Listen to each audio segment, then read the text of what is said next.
આજ રોજ Saurashtra cricket association દ્વારા કચ્છમાં અંડર 19 નું સિલેક્શન કરવામાં આવ્યું, જેમાં અનેક સવાલો ઉઠ્યા છે। કચ્છના બાળકો ખૂબ જ ક્રિકેટ પ્રેમી છે, તે માટે આજ રોજ આરડી વરસાણી સ્કૂલના ગ્રાઉન્ડ ખાતે સૌરાષ્ટ્ર ક્રિકેટ એસોસિએશન દ્વારા અંડર 19 નું સિલેક્શન રાખવામાં આવ્યું હતું, જેમાં અંદાજે 85 જેટલા બાળકોએ ભાગ લીધો હતો। કચ્છના તમામ તાલુકામાંથી બાળકો આવ્યા હતા અને બાળકો પાસેથી 200 રૂપિયા સિલેક્શનની એન્ટ્રી ફી વસૂલવામાં આવી હતી। સિલેક્શનનો તમામ ખર્ચ સૌરાષ્ટ્ર ક્રિકેટ એસોસિએશન આપે છે, તો નાના બાળકો પાસે 200 રૂપિયા શા માટે વસૂલવામાં આવે છે તે એક પ્રશ્ન છે। કચ્છના ક્રિકેટ પ્રેમી કુલદીપસિંહ જાડેજાએ ફરિયાદો કરતા જણાવ્યું હતું કે કુલદીપસિંહ જાડેજા, અત્યારે અંડર 19 કચ્છ ડિસ્ટ્રિક્ટનું સિલેક્શન ચાલુ છે। આ કચ્છ ડિસ્ટ્રિક્ટના સિલેક્શનમાં કચ્છ ક્રિકેટ એસોસિએશન કને ગ્રાઉન્ડ ન હોવાને કારણે લેવા પટેલના ગ્રાઉન્ડ પર, આરડી વરસાણીના ગ્રાઉન્ડ પર અત્યારે સિલેક્શન નેટ ચાલુ છે। ફક્ત એક જ એવું ગ્રાઉન્ડ છે જ્યાં વર્ષોથી નેટ ચાલુ છે અને કચ્છ ક્રિકેટ અત્યારે આભારી છે પટેલ સમાજનો, જેને આ સારું એવું ગ્રાઉન્ડ કચ્છ ક્રિકેટરને આપ્યું છે।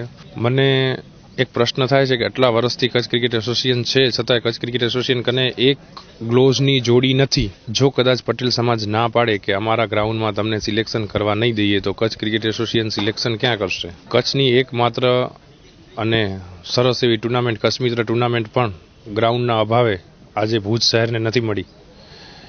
એક જ એવી કચ્છના પ્લેયરને આગળ વધવાની તક મળે એવી એક જ ટુર્નામેન્ટ છે કચ્છ મિત્ર પ્રેસની, જે આજે ગ્રાઉન્ડના કારણે ભુજ શહેરને નથી મળી, માંડવીને મસ્કાને મળી છે। તો કચ્છ ક્રિકેટ એસોસિએશન અત્યારે આળસ ઉડાડે અને કચ્છની અંદર જે સારા ક્રિકેટરો છે એને પ્લેટફોર્મ પૂરું પાડે એવી મારી આશા છે। આ સિલેક્શનમાં બાળકોને બેટિંગ, બોલિંગ તથા ફિલ્ડિંગ વગેરેની પ્રેક્ટિસ કરાવવામાં આવી હતી। તો સાંભળીએ કચ્છ ક્રિકેટ એસોસિએશનના કોચ શંકરસિંહ રાઠોડને। નામ શંકરસિંહ રાઠોડ, હું ક્રિકેટ કોચ છું કચ્છ ડિસ્ટ્રિક્ટનો।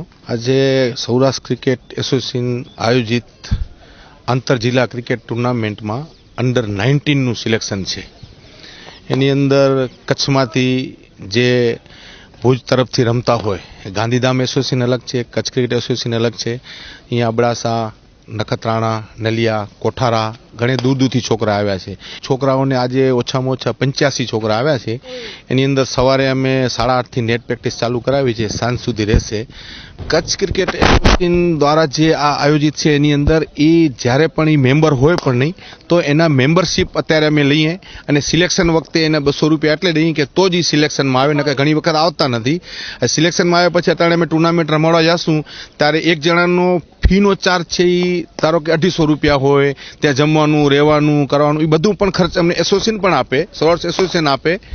પણ આજની પરિસ્થિતિમાં જોવા જાઉં તો 200 રૂપિયા એટલે સામાન્ય વસ્તુ છે, પણ એના માટે એ ફી લેવામાં આવે કે જેથી ક્રિકેટરોને એમ થાય કે ખોટું સિલેક્શનમાં નથી જવાનું। બાળકોને આમ તો શું છે, ક્રિકેટમાં એવું છે કે પોતાની રીતે તૈયાર થઈને આવે ખરેખર ક્રિકેટરો। અમે અહીંયા કને અમારા સિલેક્ટર છે જયેશભાઈ મહેતા, ગિરીશભાઈ ઝવેરી, રફીકભાઈ કુરેશી, અત્યારે સિલેક્શન કમિટી છે એ સિલેક્ટ કરશે। ધારો કે અત્યારે 80 જણા આવ્યા છે તો અમે બપોર સુધી અમે એની અંદરથી 30 જણા સિલેક્ટ કરશું, બપોર પછી 30 જણા સિલેક્ટ કરશું। સુવિધામાં જ્યારે પણ સિલેક્ટ થઈ જશે એને આ કચ્છી લેવા પટેલ આરડી વરસાણી જે સ્કૂલ છે એના ગ્રાઉન્ડમાં એ લોકો અમને નેટ પ્રેક્ટિસ કરવા દે છે, કેમ કે નેટ પ્રેક્ટિસ કરવા માટે નેટ જ અત્યારે નથી અમારી પાસે।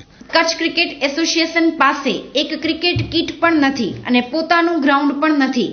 જો આરડી વરસાણીના ગ્રાઉન્ડમાં જો સિલેક્શન ન થાય તો કેવી રીતે બાળકોનું સિલેક્શન થઈ શકે? તો સાંભળીએ સિલેક્શનમાં આવેલ બાળકને।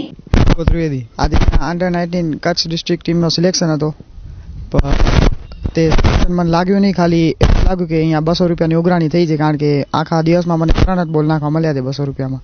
અત્યારે 30-45 જણાને સિલેક્ટ કર્યો છે। કચ્છનું ક્રિકેટ બોર્ડ અને બાળકોનું ક્રિકેટ પ્રત્યેનું ભવિષ્ય અંધકારમાં ધકેલાતું હોય તેવું લાગી રહ્યું છે, તેને સુધારવું ખૂબ જ જરૂરી છે। Bureau report, times of Kutch news, Bhuj.